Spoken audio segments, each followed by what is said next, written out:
ఇప్పుడు మనం మాట్లాడబోయేది రాశి ఫలితాలు. జనవరి 2025 రాశి ఫలితాలు మాట్లాడుతున్నాము.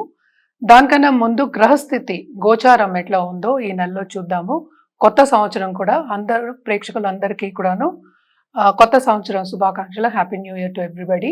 అలాగే మనం చూసాము అంటే జనవరిలో కూడా మనకి మకర సంక్రాంతి అంటే ఏంటంటే మకరానికేమో సంక్రమణం జరుగుతుంది. అంటే సన్ ఏమో మకరానికి వెళ్తారనమాట. అది 14th జనవరి జరుగుతోంది.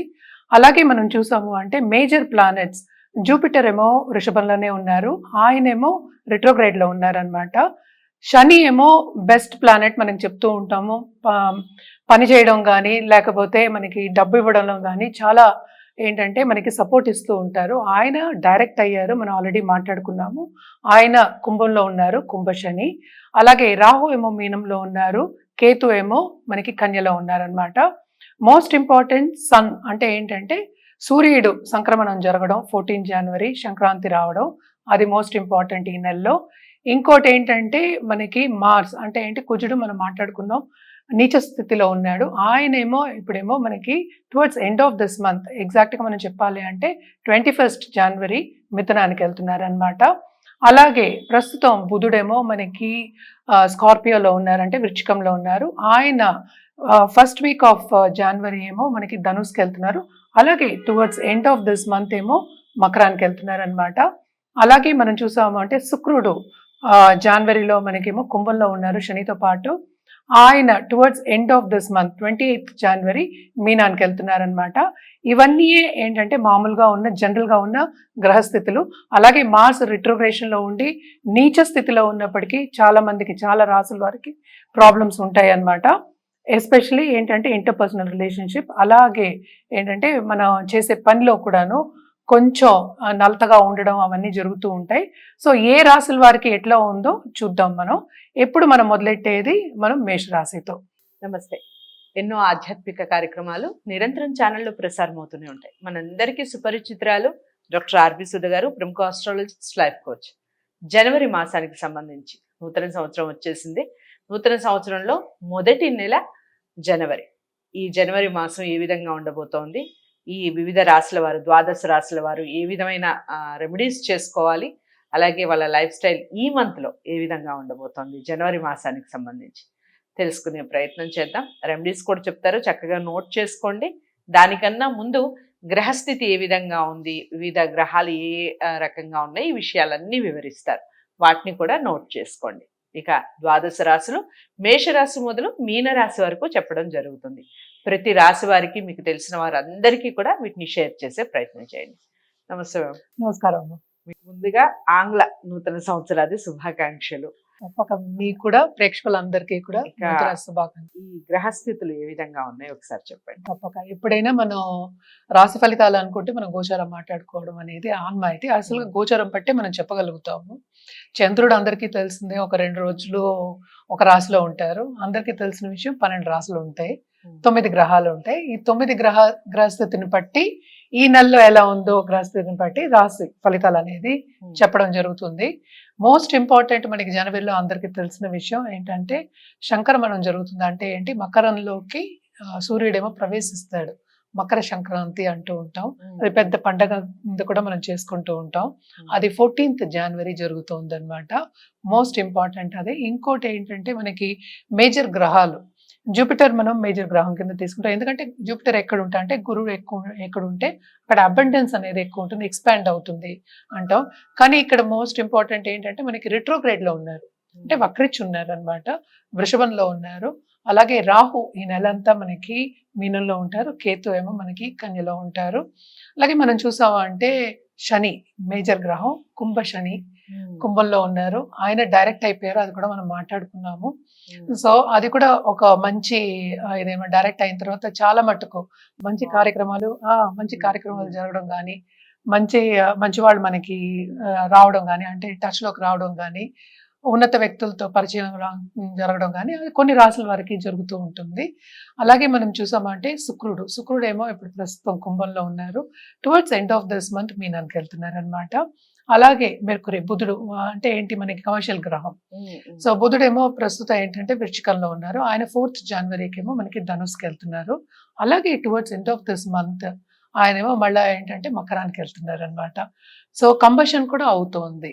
ఎందుకంటే సన్‌తో పాటు ఉన్నారు కనుక ఆల్మోస్ట్ మిడ్ జనవరికి కంబషన్ అవుతుంది అనమాట. దాన్ని బట్టి కొన్ని మనకి రెమెడియల్ మెషర్స్ చేసుకోవడం కానీ, లేకపోతే కొన్ని ఫలితాలు సత్ఫలితాలు ఉండొచ్చు, వేరే ఫలితాలు ఉండొచ్చు. సో అవన్నీ కూడా మనం మాట్లాడుకుందాం. ఇంకోటి మేజర్ గ్రహం మనం మాట్లాడుకోవాల్సింది, ఎప్పటికైనా మనం ఇంటర్పర్సనల్ రిలేషన్షిప్ గురించి మాట్లాడుకోవాల్సింది మనకి కుజుడు. కుజుడు మనకి ఏంటంటే నీచ స్థితిలో ఉన్నాడు, వక్రించి ఉన్నాడు అనమాట. 21 జనవరికి మనకేమో జమునాకి మిథునానికి వెళ్తున్నారు. అంటే నీచ స్థితి అంటే ఎప్పటికైనా మనం చెప్పవలసింది కర్కాటకం. కర్కాటకంలో ఉన్నారు ప్రస్తుతం. ఆయనేమో 21 జనవరికి ఏమో మనకి మిథునానికి వెళ్తున్నారు. ఇవి గ్రహస్థితులు, మనకి అన్ని గ్రహాలు మాట్లాడుకున్నాము మనం. సో దీన్ని బట్టి మనం ఇంకా రాశి ఫలితాలు ఒక్కొక్క రాశికి మాట్లాడుకోవాల్సి వస్తుంది అనమాట. సో ఈ గ్రహాలను చూసిన తర్వాత వివిధ రాశుల వారు, ద్వాదశ రాశుల వారికి ఏ విధంగా ఉండబోతుందో తెలుసుకునే ప్రయత్నం చేద్దాం. ఇక తదుపరి రాశి మకర రాశి. మకర రాశి వారికి ఏ విధంగా ఉంది జనవరి 2020 చెప్పండి మేడం. మకర రాశి వాళ్ళు కూడా మిశ్రమ ఫలితాలే చెప్పుకోవాలి. ఎప్పటికైనా మనం మిశ్రమ ఫలితాలు, ఎందుకంటే ఏలినాడ్స్ అని ఉంది అందరికీ తెలిసిన ఒక విషయం. అయినప్పటికీ వీళ్ళకి ఈ నెల అంతా బాగుంటుందని చెప్పుకోవాలన్నమాట. ఎందుకనంటే మార్స్ ఏమో డెబిలిటేషన్, కానీ ఈ రాశిని చూస్తున్నాడు కదా, అంటే 11th లార్డ్ చూస్తున్నాడు. అంటే ఏంటి, లాభం అనేది కొంతవరకు వీళ్ళకి చేకూరుతుంది. సో శ్రమ అనేది ఉంటుంది. ఏలినాడ్స్ అని అంటే అన్నిట్లోనూ డిస్టర్బెన్సెస్ ఉంటాయి, ఫైనాన్షియల్ డిస్టర్బెన్సెస్ ఉంటాయి, అటు కుటుంబ పరంగా డిస్టర్బెన్సెస్ ఉంటాయి, అట్లా కెరియర్ పరంగా డిస్టర్బెన్సెస్ ఉంటాయి, హెల్త్ పరంగా కొంతవరకు సెన్సిటివిటీ అనేది ఉంటుంది. అందరికీ తెలిసిన ఒక విషయమే కదా. కానీ ఈ నెల వీళ్ళకి బాగానే ఉంటుంది. అంటే ఏంటి, బ్యాలెన్స్ అవుతుందనే చెప్పాలి. ఎందుకంటే మనం చూసాము అంటే 12th and 3rd లార్డ్ ఇప్పుడేమో 5th లోకి వెళ్ళాడు. కొంతవరకు ఏంటంటే రిట్రోగ్రేషన్ లో ఉన్నారు. అంటే ఏంటి, జూపిటర్ రిట్రోగ్రేషన్ అంటే ఏంటి, 4th హౌస్ ని చూసినట్టు. సో కంఫర్ట్ లెవెల్ అనేది కొంతవరకు పెరగాలి. స్టూడెంట్స్ కి మాత్రం బ్రహ్మాండంగా ఉంటుంది. చదువు అంటే తప్పక అప్పుతుంది వాళ్ళకి. అంటే ఏంటంటే కాన్సన్ట్రేషన్ అనేది పెరుగుతుంది కదా. కాన్సన్ట్రేషన్ పెరిగితే వాళ్ళు తప్పక ఏంటంటే వాళ్ళు ముందుకి సాగే ఛాన్సెస్ ఎక్కువ కనిపిస్తాయి. వాళ్ళు రాసే ఎగ్జామ్లో కూడా ఎక్కువ శ్రమపడి అలాగే కాన్సన్ట్రేషన్తో రాస్తే తప్పక వాళ్ళు అనుకున్న మార్క్స్ అనేవి సాధిస్తారు. అలాగే వాళ్ళు అనుకున్న సబ్జెక్ట్స్, వాళ్ళు చదువుకోవాలనుకున్నది సాధిస్తారు కనుక వాళ్ళ గోల్స్ మాత్రం తప్పక ఫుల్ఫిల్ అవుతాయనే చెప్పుకోవాలి. అలాగే మనం చూసామంటే మనకి మకర సంక్రాంతి కూడా వస్తుంది. మకరానికి మనకి జనవరి 14th సన్ సంక్రమణం అనేది జరుగుతోంది. కానీ ఆయన ఏంటంటే మనకి 8th లార్డ్ అయ్యారు. ఇప్పుడు 7th లో ఏమో మార్స్ ఉన్నారు, రిట్రోగ్రేషన్, నీచపడి ఉన్నారు. సో కొంతమందికి నీచభంగ రాజయోగాలు కూడా ఉంటాయి. 2nd హౌస్ లో ఏంటంటే మనకి శని అలాగే వీనస్ ఉన్నారనమాట. అంటే 5th లార్డ్ 2nd హౌస్ లో ఉన్నాడు కనుక ప్లస్ పాయింట్, అక్కడ ఎక్కడ ప్లస్ పాయింట్, డబ్బు వచ్చే సూచనలు. సో బిజినెస్ పీపుల్ కి తప్పక బాగుంటుంది. అలాగే ఏంటంటే విడిగా కన్సల్టేషన్ పెట్టుకున్నా, లేకపోతే ఒక కంపెనీకి కన్సల్టెంట్ కింద ఉన్న వాళ్ళందరికీ మంచి ప్రాజెక్ట్స్ వచ్చే ఛాన్సెస్. ఎందుకంటే శ్రమ పడే ఛాన్సెస్ అనేది కనిపిస్తుంది. డబ్బు రావాలంటే తప్పక శ్రమ పడాలి. ఏలినాడ్స్ అని అంటే తప్పక పని చేయిస్తుంది. సో ఇవన్నీ మనం చూసాము అంటే వీళ్ళకి ప్లస్ అనేది చెప్పుకోవాలన్నమాట. బాగుంటుంది. అలాగే ఏంటంటే 3rd లార్డ్ 4th 5th ఉన్నప్పుడు శ్రమ, అక్కడ కూడా శ్రమ అనేది కనిపిస్తుంది. అలాగే 8th లార్డ్ ఏమో మనకేమో 12th లో పడ్డాడు. సో ఫారిన్ టచ్ ఉన్న వాళ్ళకి, ఆన్లైన్ బిజినెస్ చేసే వాళ్ళకి, అండ్ ఆల్సో యూట్యూబ్ రంగం కానీ, ఆర్ట్ రంగం కానీ, దాంట్లో ఉన్న వాళ్ళందరికీ, లేకపోతే ఆన్లైన్లో లావాదేవీలు చేసే వాళ్ళందరికీ కూడా చాలా చాలా బాగుంటుందనే చెప్పుకోవాలి. అండ్ ఆల్సో ఏంటంటే ఇప్పుడు సపోజ్ ఇంటి నిర్మాణం చేసేవాళ్ళు కానీ, కన్స్ట్రక్షన్ బిజినెస్లో ఉన్న వాళ్ళకి కానీ, లేకపోతే ఇల్లు అమ్మే వాళ్ళకి కానీ, కమిషన్ బిజినెస్లో, అది కూడా first half of this month బాగుంటుందనే చెప్పుకోవాలి. ఎందుకంటే సన్ కూడా వచ్చారు అంటేనే ఆపర్చునిటీస్ అనేవి చాలా ఇస్తారు.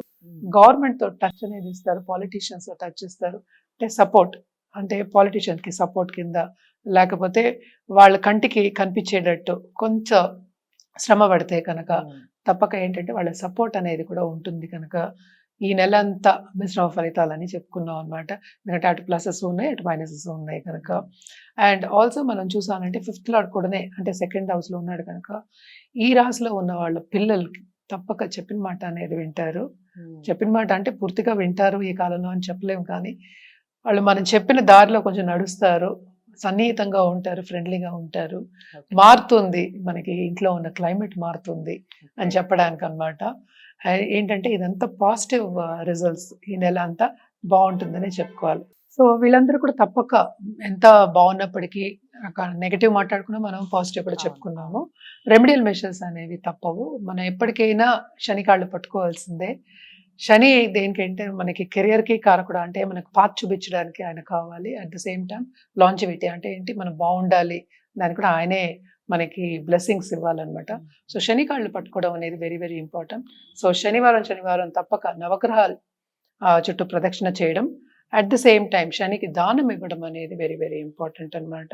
అలాగే శనికి ఎప్పటికైనా సర్వీస్ అంటే చాలా ఇష్టం. సో, వృద్ధాశ్రమంకెళ్ళి తప్పక అన్నదానం చేసినా గానీ, లేకపోతే వాళ్ళకి ఇప్పుడు చలికాలం కనుక బ్లాంకెట్స్ కానీ, లేకపోతే మనకి కప్పుకోవడానికి స్వెటర్స్ ఇట్లాంటివన్నీ ఉంటాయి కదా! సో, అవన్నీ దానం ఇచ్చినా కూడా చాలా మంచిదనమాట. ఎప్పటికైనా ఏంటంటే పాజిటివ్‌గా మనం ఆలోచించి, పాజిటివ్‌గా ఏదైనా చేస్తే కనుక పాజిటివ్ రిజల్ట్స్ మనకి మన లైఫ్‌లో ఎప్పటికైనా కనిపిస్తూ ఉంటాయి. అండ్ ఆల్సో బావుందని చెప్తున్నాను కనుక పాజిటివ్ కూడుతుంది. సో, తప్పక ఇవన్నీ చేసినప్పటికీ చాలా చాలా బావుంటుంది. శని దానం ఇవ్వడం అనేది వెరీ ఇంపార్టెంట్. నల్ల నువ్వులు దానం ఇవ్వడం ఎప్పుడు చెప్పుకుంటూ ఉంటాం మనం. ఇవ్వడం చాలా ఇంపార్టెంట్. అలాగే ఎల్డర్స్‌కి, వృద్ధులకి ఇవ్వడం కూడా చాలా ఇంపార్టెంట్ అన్నమాట. ఏదైనా మనం దానం చేయొచ్చు. కానీ అన్నదానానికి మించిన దానం లేదు కనుక తప్పక అన్నదానం చేయమని ఫస్ట్ చెప్తాం అన్నమాట. సో, ఇవన్నీ చేసుకుంటే ఇంకా బావుంటుంది. ఓకే. సో, మకర రాశి వారికి కూడా చాలా బాగుంది. ఇక కొన్ని పరిహారాలు చేసుకుంటే ఇంకా బాగుంటుంది. మాసం అంతా కూడా చాలా కూల్గానే సాగిపోతుంది. కొన్ని విషయాల్లో జాగ్రత్తలు అని చెప్పారు, వాటిని పాటించే ప్రయత్నం చేయండి. ఏదేమైనప్పటికీ జాతకాలను పరిశీలించుకోవడం తప్పనిసరి. జాతకాలని డాక్టర్ ఆర్బి సుధ గారి దగ్గరే చూపించుకోవాలి అనుకున్న వారు స్క్రీన్ మీద కనపడే నెంబర్కి కాల్ చేయండి. వీడియోని లైక్ చేసి షేర్ చేయండి, ఛానల్ని సబ్స్క్రైబ్ చేసుకోండి. తదుపరి రాశితో కలుద్దాం. నమస్తే.